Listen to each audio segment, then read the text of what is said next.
Fala aí, gente, eu sou o Lucas Docas e nesse vídeo aqui falarei para vocês sobre hierarquia de nobreza. Um vídeo guardado há um tempinho já, eu imagino, e enfim, espero fazer jus ao que vocês esperam e conseguir explicar bem dentro do possível como funciona a hierarquia de nobreza, porque é um tema que pode ser mais complexo do que aparenta. Então, como vocês sabem, existe relação de suzerania e vassalagem nas sociedades medievais e suas equivalentes.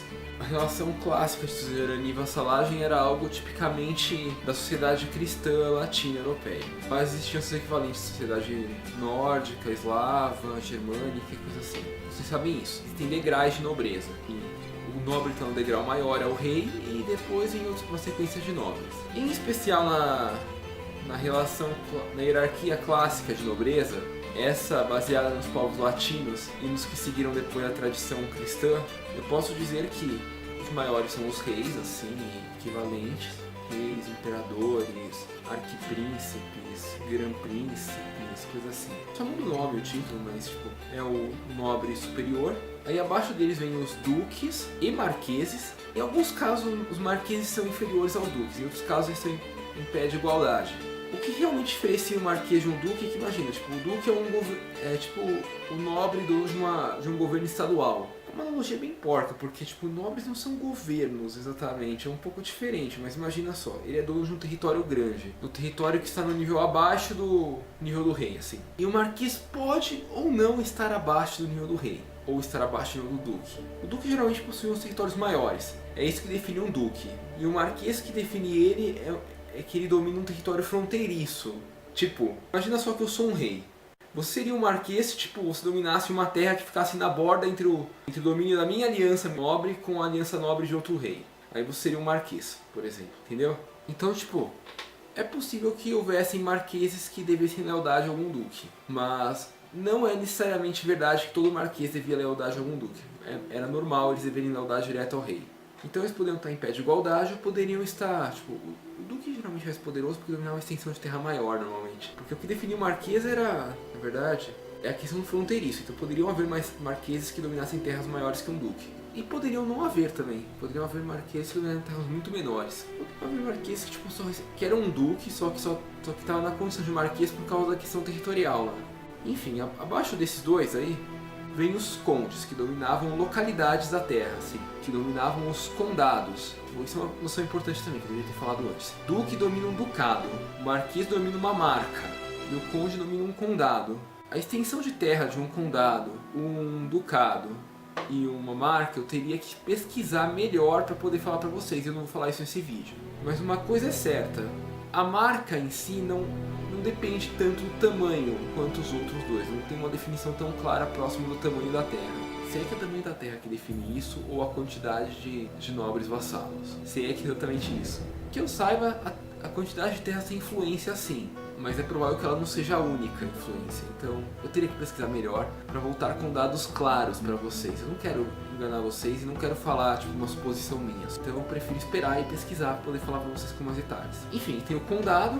Imagina tipo o condado um governo municipal equivalente, o ducado como um governo estadual, marca como um governo de um território fronteiriço. Existiam os baronados, ou as terras de cavaleiros, coisa assim, que eram um vilarejo assim, uma pequena fazenda, não, uma grande fazenda, mas que tipo era menor que um município. Lógico, essa analogia é só em dimensões, porque o poder nobre é muito diferente do poder de um governo. Eu farei ainda mais pra frente um vídeo para explicar por que um governo é diferente de um nobre. Na verdade tem muito mais a ver com o poder de interferir na vida das pessoas comuns do que qualquer coisa, a diferença.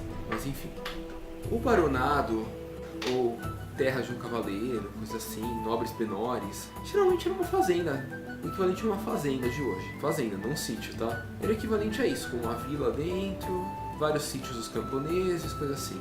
Mas então, gente, agora que eu falei sobre isso, que essas são as dimensões, essa hierarquia, essa pequena comparação horrível que eu fiz com os governos, eu acho que esclareci um pouquinho mais sobre como funciona a hierarquia da nobreza, mas tem algumas dúvidas que devem estar restando para vocês e eu vou explicá-las aqui. A primeira delas é que, por exemplo, eles perguntam, mas quantos de cada nobre tinha num reino, assim? Olha, essa resposta é um pouco complicada, Porque, tipo, o reino não tem um tamanho fixo. Tipo, existiam reinos muito grandes ao longo da Idade Média, como o reino da França, e reinos pequenos. Sendo aqui um exemplo de um, mas, sei lá, o reino de Aragão, ele era razoavelmente grande, o reino de Aragão. O reino da Baviera, sei lá, o reino da Dinamarca, a Dinamarca era grande até, sei lá, existiam, mas enfim. O reino da Baviera é um bom exemplo. O reino da Morávia, talvez, era outro exemplo. Não é um reino muito grande. O reino da Sérvia talvez fosse um exemplo bom, que era um reino pequeno. Mas enfim, eu dei alguns exemplos de reinos aqui. O reino da Escócia, talvez, ou da Irlanda. Também não era um reino muito grande, mas enfim, havia reinos grandes e reinos pequenos. E, por sinal, qualquer território que fosse completamente independente, se não tivesse, tipo, quando atingisse o suzerano máximo... Bom, deixa eu explicar agora. Mas enfim, poderiam haver reinos grandes, poderiam haver reinos pequenos. Tudo dependeria das dimensões do reino e de quão populoso e habitado ele fosse. Povoado ele fosse, assim. Para se contar a quantidade de nobres. Então, tipo, o reino da França teria muito mais nobres que o reino da Escócia, por exemplo.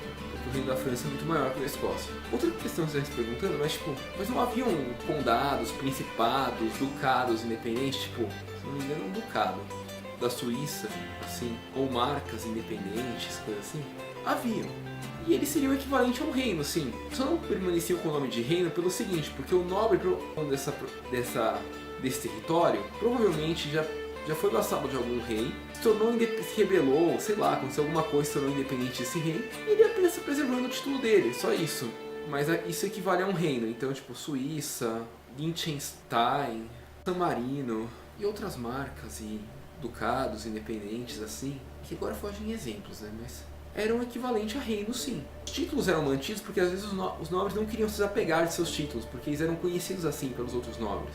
Mas sim, eles se tornavam reis se eles fossem o soberano maior em seu território, não tivesse ninguém acima dele que o governasse. Governasse é meio estranho porque ninguém governa, mas tipo que tivesse poder militar sobre ele assim para recrutá-lo para uma guerra. Então ele era o rei, caso não houvesse ninguém acima dele. Ele apenas mantinha esse título por questões assim que como ele era conhecido, né?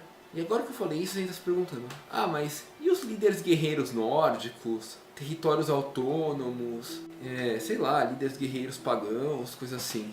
Olha, os nobres de outras culturas poderiam ter títulos diferentes, mas a lógica não era diferente. A lógica seguia algo parecido, talvez tivessem mais nobres na escala. É possível, mas mesmo assim, a lógica era a mesma de hierarquia, só mudavam os títulos, talvez a proporção de territórios ou de vassalos para se tornar determinado nobre em determinada escala. Em alguns casos ela não era hereditária, porque tipo, o nobre cristão ou o nobre eslavo poderia herdar seu título da família, porque eles acreditavam que a família transcendia ao líder guerreiro, assim. Os demais, tipo, somente os nórdicos, assim, ou vikings, como se podem chamar, eles não acreditavam nisso, tipo, se tivesse um filho fraco eles não iam seguir. Os vassalos assim não iriam seguir ele. Mas isso tem a ver com a tradição local e não com necessariamente a hierarquia de nobreza. Mas hierarquia é hierarquia, continua seguindo a mesma lógica. A única diferença é que não é hereditária nesses casos. Quanto às cidades e associações que recebiam o título de nobreza, é apenas isso. Ao invés de ser uma família, é uma associação, uma cidade. Controlada por uma associação, quando não era controlada por um nobre, né? O responsável da família que controlava a associação controlava o título de nobreza também. Ele não era o nobre em si, mas ele controlava o título de nobreza, administrava o título de nobreza, pra vocês entenderem melhor. Então, tipo, em Veneza, que tinha os Dodges de Veneza. Veneza, no caso, era controlada por uma associação de comerciantes e pessoas que trabalhavam em alguma profissão, assim, alguma guilda. E aí o Doge, tipo, era o senhor dessa guilda, era o administrador da guilda que, por consequência, administrava o título de nobreza da cidade. Apenas isso. Mas poderia seguir a lógica normal. Pensando aqui em uma cidade, exemplo, Veneza era o topo da hierarquia, assim, os Dodges e a Associação Comercial de Veneza era o topo da hierarquia daquele reino. Mas poderiam haver associações vassalas. E nobres vassalos também que possuíam terras no interior da província do Vêneto. Isso durante o tempo que Veneza foi independente, né? Mas enfim, a lógica se replica ao título, não à pessoa que o detém. Entendam isso daí, facilitará muito sua vida. Outra coisa que eu tenho que esclarecer ainda, que eu não posso acabar o vídeo sem isso. E acho que eu expliquei melhor num vídeo mais detalhado sobre por que o governo e nobreza são diferentes, mas entendam o seguinte, poder nobre, já até falei isso no outro vídeo, das alianças de nobreza, estão voltados para a guerra e para a herança. Então, tipo, um nobre não tem qualquer direito sobre a vida do outro, você fica controlando a vida dele. Imagina que eu sou suzerano, eu não posso controlar a sua vida. Eu apenas quero sua lealdade pra você lutar por mim na guerra, só isso. Eu não quero controlar a sua vida, tipo, cobrar imposto de você, coisa assim. E acho que essa é a grande diferença entre um nobre e um governo.